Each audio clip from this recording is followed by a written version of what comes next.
이 시간 원망과 불평이라는 주제로 함께 말씀을 나누겠습니다. 원망과 불평은 우리 삶에서 때려야 뗄 수 없는 부분이라 할 수 있습니다.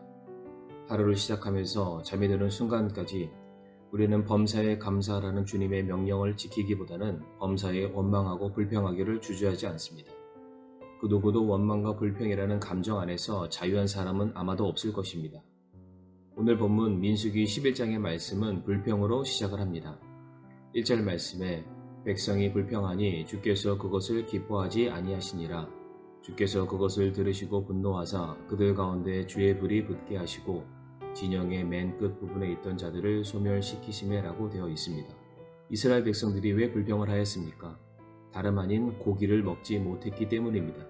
출애굽 이후 하나님께서는 이스라엘 백성들이 광야에서 40년이라는 시간을 보내는 동안 낮에는 구름 기둥으로 그리고 밤에는 불 기둥으로 또한 그들의 옷과 신발은 떨어지지 않게 하나님께서 지켜주셨고 또한 매일의 양식인 만나를 그들에게 끊임없이 또한 허락해 주셨습니다.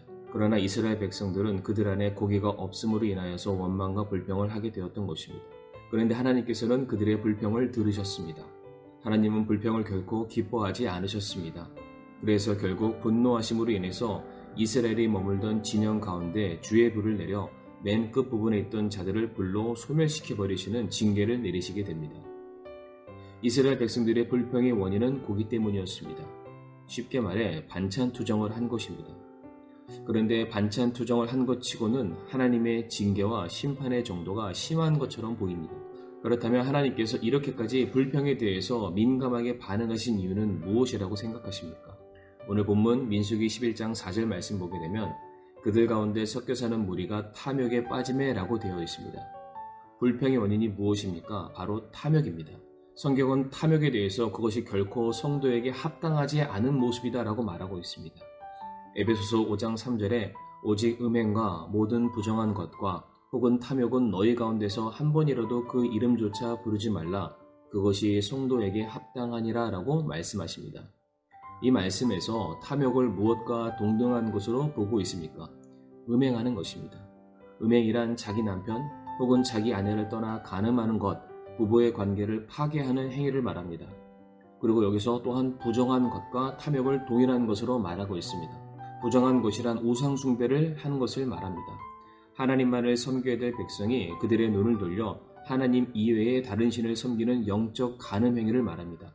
지금 이 모든 것들이 탐욕이라는 것과 같은 선상에 놓여 있습니다. 그렇다면 탐욕은 무엇을 말하는 것입니까? 하나님께서 주시는 것을 만족하며 살아야 될 하나님의 백성들이 하나님 이외의 것으로 자신을 채우려는 행위, 대표적으로 모든 것을 다 가지고 누렸던 아담과 하와가 그들의 눈에 보기에 좋고 먹기에 좋아 보이는, 또한 먹으면 하나님처럼 될 수 있다고 해서 그들이 따먹었던 선악과 사건이 바로 그 대표적인 예가 될 수 있습니다. 그러니까 탐욕이란 단순히 음식 하나 먹을 것을 2개 먹고 남이 먹는 것을 빼앗아 먹는 그러한 것을 의미하지 않습니다. 하나님만으로 만족하지 못하는 상태, 하나님 이외의 다른 것으로 자신을 채워가려는 행위가 바로 탐욕입니다. 결국 불평하는 자들은 하나님의 절대 주권을 인정하지 않는 것을 말합니다. 하나님이 지금 내게 허락하신 것이 나를 위해 가장 좋은 것임을 인정하지 않는 행위가 바로 불평인 것입니다. 이 사건에 대해서 시편 106편에서는 다음과 같이 결론지어 말하고 있습니다. 106편 14절 말씀에 광야에서 크게 탐욕을 부리고 사막에서 하나님을 시험하였도다 라고 말하고 있습니다. 단지 이스라엘 백성들이 먹지 못함에 대한 불평이라고 말하지 않습니다. 자신들의 필요를 채워주시지 않았다는 이유로 그들은 하나님을 하나님으로 인정해드리기를 거부했던 것입니다.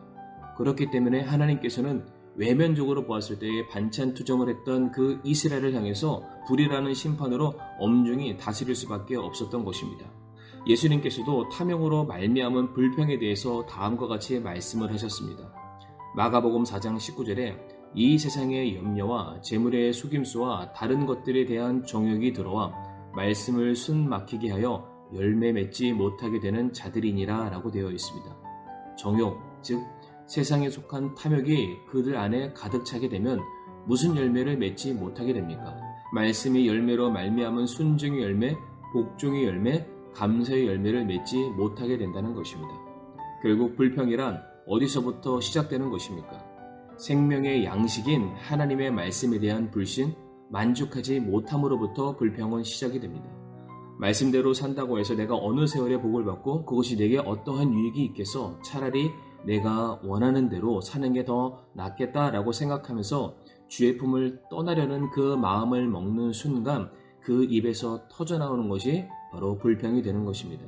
그러나 우리가 잊지 말아야 될 것은 성도는 하나님의 곁을 떠나서는 아무것도 할 수 없습니다. 요한복음 15장 5절에 나는 포도나무여 너희는 가지니라. 사람이 내 안에 거하고 내가 그 안에 거하면 바로 그 사람은 많은 열매를 맺나니 나 없이는 너희가 아무것도 할 수 없느니라. 구원받은 모든 성도들을 그리스도인이라고 말합니다. 그리스도인이란 그리스도께 속한 자들을 말합니다. 우리는 그리스도께 속해 있기 때문에 그 안에 서 있을 때에야 우리가 생명을 공급받게 되는 것이고 우리가 살아가는 모든 인생의 필요를 공급받게 되는 것입니다.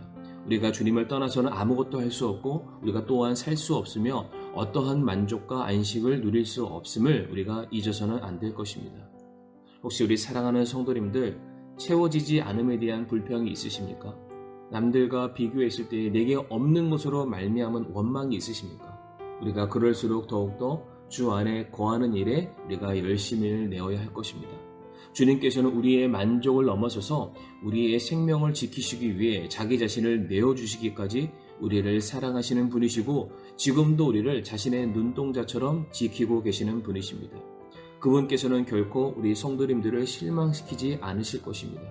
그분께서는 우리가 생각하는 것보다 더 크고 놀라운 것들로 성도님들의 삶을 채워주실 것이며 선한 길로 우리를 인도해 주실 것입니다. 그와 같은 믿음과 확신이 불평과 원망이 아닌 이제 감사와 만족으로 변화되는 오늘의 우리들의 삶이 되기를 간절히 기대하며 소망합니다.